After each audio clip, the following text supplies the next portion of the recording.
अगर आपको कमर में दर्द रहता है और आप बहुत टाइम से इससे परेशान हैं, तो आजकल हम मिनिमली इन्वेजिव तरीके से छोटे चीरे से ही इसमें फिक्सेशन सर्जरी कर सकते हैं। ये फिक्सेशन सर्जरी आपके कमर के दर्द को ठीक करता है। इसको नॉर्मली हम टी-लिफ्ट सर्जरी कहते हैं, जिसको कि ट्रांसफेरोमिनल लंबर इंटरबॉडी फ्यूजन कहते हैं।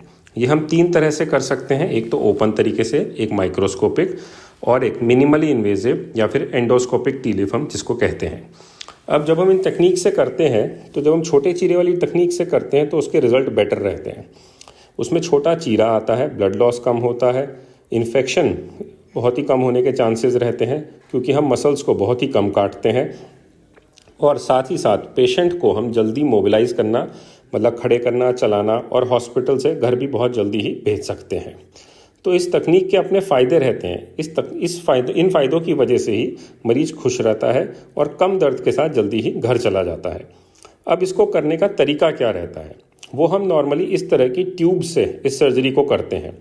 ये छोटी छोटी ट्यूब्स होती हैं जिनके के थ्रू हम सारा इंस्ट्रूमेंटेशन या फिर जो भी हमको अंदर हार्डवेयर लगाना है हम लगा सकते हैं। इसमें मसल्स को बहुत ही कम काटते हैं और इन छोटी छोटी ट्यूब से ही हम अंदर हड्डी तक चले जाते हैं, नस को खोल देते हैं और अंदर हमको जो केज डालना होता है वो लगा देते हैं। अगर हम देखें तो जैसे इस एक्सरे में दिख रहा है, हम इस तरह के ये स्क्रू और रॉड फिक्स करते हैं इन मरीजों में। जब हम ये मिनिमली इन्वेजिव तरीके से करते हैं तो हम ये सारी चीज़ें बड़ी आसानी से ही बिना मसल्स को काटे इन ट्यूब्स की मदद से अंदर तक डाल देते हैं और फिर इनको इनकी जगह पे हम फिक्स कर देते हैं। इससे हमारी सर्जरी बहुत ही छोटे चीरे से हो जाती है। इसमें हम हड्डियों को इस तरह से स्क्रूज से फिक्स करते हैं, रॉड लगाते हैं और 2 वर्टिब्रा या मणकों के बीच में केज भी डाल देते हैं बिना ज़्यादा मसल्स को काटे हुए या फिर फाड़े हुए।